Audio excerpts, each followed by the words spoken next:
कारण रोग उत्पन्न होते हैं, वो कारण ही यहाँ नष्ट किया हो जाता है अपने आप। आप बात बात पे स्मृतियों की बात करते हैं। क्या है ये स्मृति जो रोग बनाती है और उसके बाद आप उसको नष्ट करके उसका उपचार करते हैं जड़ से? स्मृति जस्ट लाइक सॉफ्टवेयर, हाँ। जैसे कैमरे में जो इसमें अपलोड है, इसमें जो ये उसी अनुसार काम करेगा, इससे ज़्यादा आप काम नहीं ले सकती, उससे कम भी नहीं करेगा। तो स्मृति के आधार पे काम कर रहा है। ये माइक भी स्मृति के आधार पे काम कर रहा है, हमारा मोबाइल भी स्मृति के आधार पे, सिम कार्ड में जो जो पड़ा उसके आधार पे काम कर रहा है। कहाँ से आता है ये सॉफ्टवेयर एक ह्यूमन बॉडी में, कहाँ से आ रहा है? बना हुआ है, लाता नहीं है, बना हुआ पहले से, डिजाइन नहीं है। क्या है स्मृति, थोड़ा सा आसान भाषा में बताइए। सॉफ्टवेयर है, मगर जो हम बात कर रहे हैं, बार बार हम आपसे उसके बारे में इसलिए भी विशेषकर से पूछ रहे हैं कि स्मृति को समझना बहुत जरूरी है, क्योंकि रोग का जो जड़ है वो आप बताते हैं कि स्मृति आई है। क्या है ये स्मृति? 30 साल लग गए हमको समझने में। मुझे तो बस आने में कुछ ही घंटे हुए हैं, तो मुझे तो बेहद ही वक्त निकल जाएगा। आसान भाषा में हमारे व्यूअर्स को बताइए। जैसे कैमरामैन खड़े हैं, अभी इनके जो कोई दिमाग में ऐसी कोई खराब बात हो जो इनको विचलित करती हो, हम आपको लाइव दिखा रहे हैं, इनको कोई भी बात विचलित करती, दिमाग में खराब बात हो कोई जो इनको ध्यान आता हो तो कष्ट होता है। अगर कोई है तो देख ले, ऐसे नष्ट हो जाएगी अभी सेकेंड में, ये इसको दोबारा सोच भी नहीं सकते, आएगी ही नहीं कभी जीवन, दिमाग से गायब हो जाएगी। कष्ट नहीं होगा, अब कष्ट नहीं होगा। तो स्मृति रोग बनाती, क्या करेगी स्मृति? इनको तनाव पैदा करेगी बार बार। अच्छा। इनके तनाव पैदा करते क्या होगा, इनके ब्रेन में स्वेलिंग बनने लग जाएगी, ऑक्सीजन का और खून की जो सप्लाई ब्रेन को है वो कम होने लग जाएगी। तो वहाँ की जो गंदगी हीमो ले करके आती है, haemo just like a truck, जो वहाँ की गंदगी कार्बन को लोड करके लेके आते हैं और फेफड़े में छोड़ते हैं, लंग्स में, और वो हमारे कार्बन डाइऑक्साइड करके बाहर निकलती है, तो वो चीज़ ले जाना बंद हो जाती है। तो कार्बन बढ़ता रहता है, ट्यूमर्स बनते रहते हैं ब्रेन।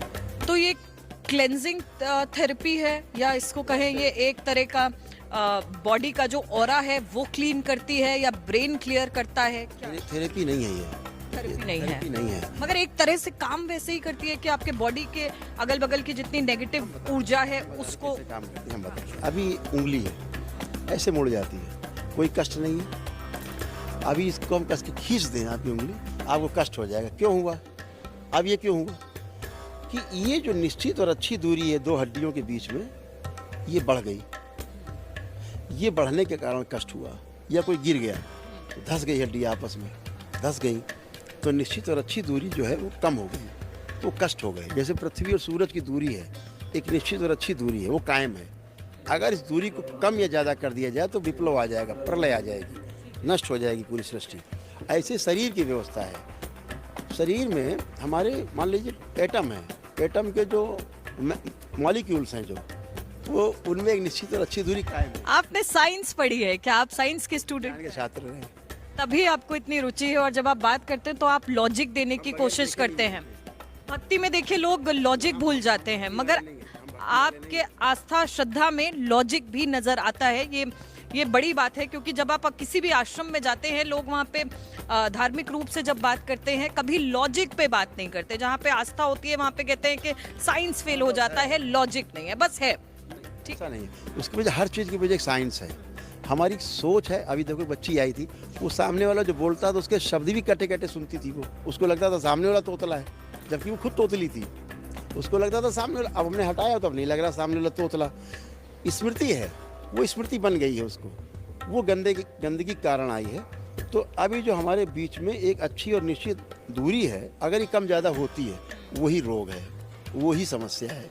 तो दरबार क्या करता है कि वो जो दो अंश हैं वो जुड़े, 4 6 10 20 हो गए, एटम बन गया, एटम तमाम जुड़ गए, अणु बन गया, तमाम और जुड़ गए तो पिंड बन गया। ऐसे करके बढ़ता जाता है, छोटा करते जाओ तो अंश में पहुंच गए। तो जो दो अंश हैं, जैसे ऑर्बिट है, हमारा ऑर्बिट है 2 8 18 32 का, तो जीवन हमारा जो लास्ट ऑर्बिट है पूरा है, बाकी किसी का एटम पूरा नहीं है। लेकिन शरीर में रहने वाला जो जीवन है उसका जो ऑर्बिट है लास्ट वाला 32, वो पूरा है। ये किसी धातु में नहीं है, किसी भी चीज़ में नहीं, सृष्टि में नहीं है, क्योंकि वो एटम पूरा है, इसलिए कभी मरता नहीं, कभी टूटता नहीं। जो पूरे नहीं होते एटम, वो टूटते बढ़ते बनते रहते, और जो पूरा हो गया वो कभी दोबारा बनेगा नहीं, बिगड़ेगा नहीं, वो तो पूरा हो गया। इसीलिए कहते हैं कि आत्मा तो मरती नहीं, तो वो जो एटम है, जो केंद्र से लेकर के 32 ऑर्बिट पूरे करती है, वो जीवन है। अगर जीवन की क्रियाओं को हम देख लें ठीक से, तो वो सारी क्रियाएं, वो हम लोग मानते हैं बीच में सेंटर में एक, इधर 60 और इधर 60, तो 120, एक की दो हो गई, 122 क्रियाएं हैं जीवन की। अगर 122 क्रियाएं और प्रतिक्रियाएं, यानी जो हमारा बोलेंगे कि जो साइंटिफिक अगर हम बात करें, अभी विज्ञान 122 नहीं मानता जीवन की क्रियाओं को। विज्ञान कहता है आप मानते हैं? हम तो जानते हैं, मानने वाला प्रकरण नहीं है यहाँ पे। आप जानते हैं इसलिए मानते हैं। जानते इसलिए कर पा रहे हैं, वो मानने वाले नहीं कर पाएंगे। तो अभी वो जीवन को ही पूरा नहीं देख पा रहे हैं। वो कहते जीवन होता ही नहीं, ब्रेन काम कर रहा है। हम कह रहे हैं ब्रेन के पीछे कोई है जो ब्रेन के द्वारा काम कर रहा है।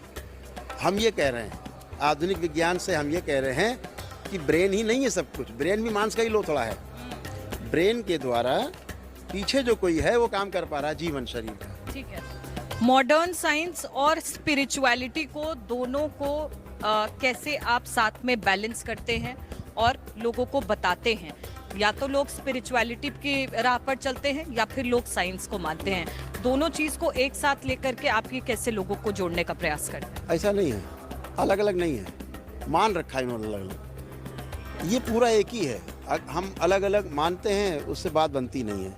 अभी हम कहें कि केवल मांस का लोथड़ा है नहीं, अभी गाली दे के देखो इसे, अभी मारने दौड़ेगा।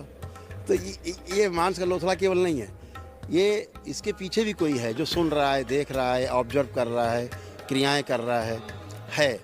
तो इस सृष्टि में दो तरह की चीज़ें हैं, एक वो जो दिखती नहीं, एक वो जो दिखती है।